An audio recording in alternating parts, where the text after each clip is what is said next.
தெனாலிராமன் கதை ஒன்று கேட்போமா? ஒரு வியாபாரி ஒருத்தனுடைய அகந்தையை எப்படி தெனாலிராமன் உடைத்தான் அப்படிங்கிறத பற்றின கதை. ஒரு நாள்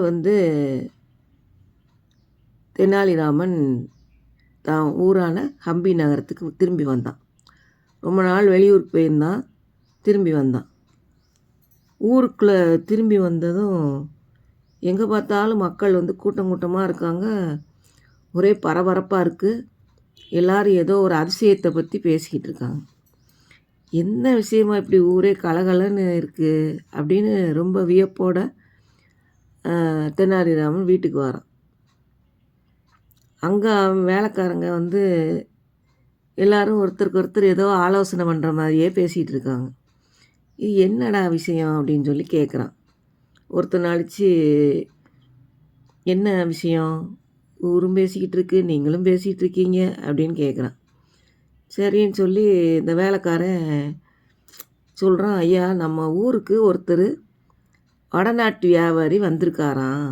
அவர்கிட்ட ஒரு அதிசயமான சவால் இருக்குது. அப்படியா, என்ன சவால் சொல்லு அப்படிங்கிறான்.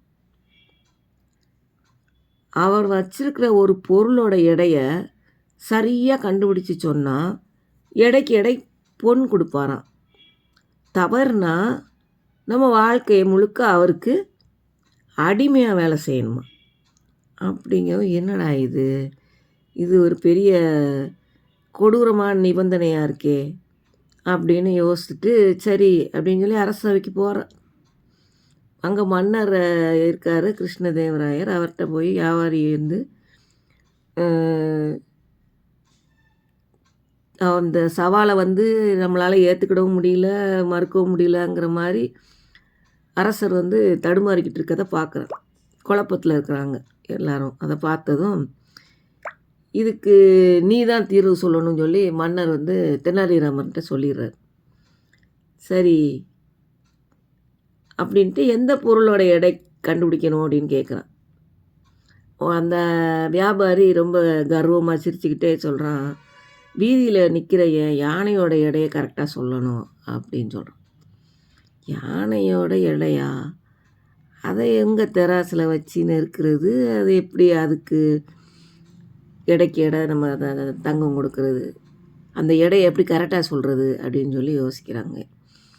சரி, இதுக்கு நாளைக்கு நான் பதில் சொல்கிறேன் அப்படின்னு சொல்லி தெனாலிராமன் சொல்லிவிட்டு வீட்டுக்கு போயிடுறான். ராத்திரி தன்னோட மனைவிட்ட இந்த சிக்கலை பற்றி பேசிகிட்டு இருக்கும்போது அவனுக்கு மனசில் திடீர்னு அவனுக்கே ஒரு யோசனை வருது. நதி, ஒரு நதியில் எனக்கு படகு, மரக்கட்டை இதெல்லாம் கொடுங்க அப்படின்னு சொல்லி ராஜாட்ட சொல்கிறோம். சரின்னு சொல்லிவிட்டு சரி உனக்கு நாங்கள் தாரோன்னு சொல்லி எல்லாம் ஏற்பாடு பண்ணி கொடுக்குறாங்க.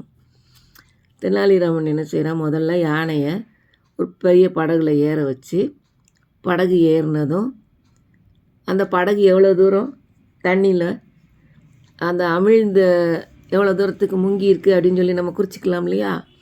அப்படி அந்த அளவை குறிச்சிக்கிட்டான். அதுக்கு அடுத்து யானையை இறக்கி விட்டுட்டு மரக்கட்டையை அடுக்கி அதே அளவுக்கு அமிழ்கிற வரைக்கும், அதாவது முங்குற வரைக்கும், அந்த படகு அந்த அளவுக்கு அதே அளவுக்கு முங்குற வரைக்கும் மரக்கட்டையை வைக்கிறான். அதுக்கப்புறம் இந்த மரக்கட்டையை எடை போட்டு அந்த எடை தான் மொத்த எடை தான் யானையோட எடை அப்படின்னு சொல்லிடுறான். என்னடா இது, கண்டே பிடிக்க முடியாதுன்னு நினச்ச விஷயத்துக்கு எடை சொல்லிட்டானே அப்படின்னு சொல்லி எல்லாரும் பாராட்டுறாங்க. சரி, முடிஞ்சு போச்சு, சேலஞ்சு நிறைவேற்றியாச்சு.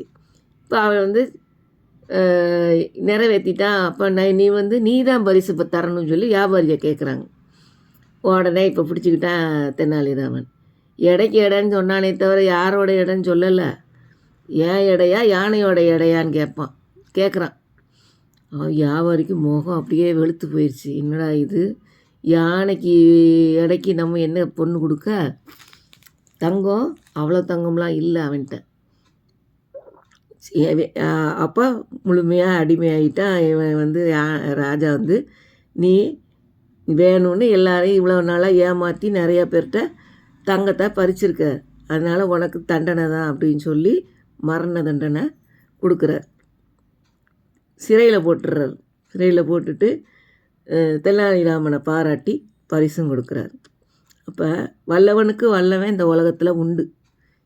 இவன் எல்லாரையும் துன்புறுத்தி நான் செஞ்ச வேலைக்கு ஒரு நாள் அந்த அவனோட அகந்தையாலேயே அவன் அழிஞ்சு போனான்.